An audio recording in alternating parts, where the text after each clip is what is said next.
പുലിഭീതി നിലനിൽക്കുന്ന കാരശ്ശേരി വല്ലത്തായിപ്പാറയിൽ സർവകക്ഷിയോഗം ചേർന്നു. സ്ഥിതിഗതികൾ വിലയിരുത്തുന്നതിനും പ്രശ്നപരിഹാരത്തിനുമുള്ള നടപടികൾ ത്വരിതപ്പെടുത്തണമെന്നാവശ്യപ്പെട്ടുമായിരുന്നു യോഗം. യോഗത്തിൽ പഞ്ചായത്ത് പ്രസിഡന്റ് സുനിത രാജൻ അധ്യക്ഷത വഹിച്ചു. പുലിഭീതി നിലനിൽക്കുന്ന സാഹചര്യത്തിലാണ് കാരശ്ശേരി പഞ്ചായത്തിലെ വല്ലത്തായിപ്പാറയിൽ സ്ഥിതിഗതികൾ വിലയിരുത്തുന്നതിനും പ്രശ്നപരിഹാരത്തിനുള്ള നടപടികൾ ത്വരിതപ്പെടുത്തണമെന്നും ആവശ്യപ്പെട്ടും സർവകക്ഷി യോഗം ചേർന്നത്.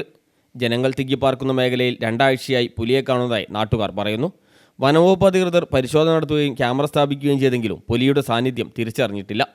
പക്ഷേ കൂടുതൽ സ്ഥലങ്ങളിൽ വെച്ച് പുലിയെ കണ്ടതായി നാട്ടുകാർ സാക്ഷ്യപ്പെടുത്തുകയും സമീപപ്രദേശത്ത് നിന്ന് വളർത്തുനായയെയും കാട്ടുപന്നിയെയും അജ്ഞാത ജീവി പിടിക്കുകയും ചെയ്തതോടെ ജനം ഭീതിയിലാണ്. ഈ സാഹചര്യത്തിലാണ് panchayat president, vice president, panchayat അംഗങ്ങൾ, വിവിധ രാഷ്ട്രീയ പാർട്ടി പ്രതിനിധികൾ എന്നിവരുടെ നേതൃത്വത്തിൽ യോഗം ചേർന്നത്. ജനങ്ങളുടെ ആശങ്കയകറ്റുന്നതിനും കൂട് സ്ഥാപിക്കുന്നതിനും അടിയന്തര നടപടി സ്വീകരിക്കണമെന്ന് യോഗം ആവശ്യപ്പെട്ടു. പഞ്ചായത്ത് പ്രസിഡന്റ് സുനിത രാജൻ അധ്യക്ഷയായി. Vice president Jamsheed Olakara, standing committee chairperson Shanthadevi Moothedath, panchayat അംഗങ്ങളായ Ashraf Thacharambath, EP Ajith, K Sivadasan, KP Shaji, taluk തല RRT മുസ്തഫ തിയാൻ, ലത്തീഫ് പനങ്ങിയപ്പുറം, ഹംസ ചുക്കാൻ, Keelath Mujeeb master, TT Shaiju, MK Sukumaran തുടങ്ങിയവർ സംസാരിച്ചു. ഭാവി പ്രവർത്തനങ്ങൾക്കായി പഞ്ചായത്ത് അംഗങ്ങളായ അഷ്റഫ് തച്ചാറമ്പത്ത് ചെയർമാനും EP അജിത്ത് കൺവീനറുമായി 22 അംഗ ആക്ഷൻ കമ്മിറ്റിയും രൂപീകരിച്ചു. News bureau, Mukkam.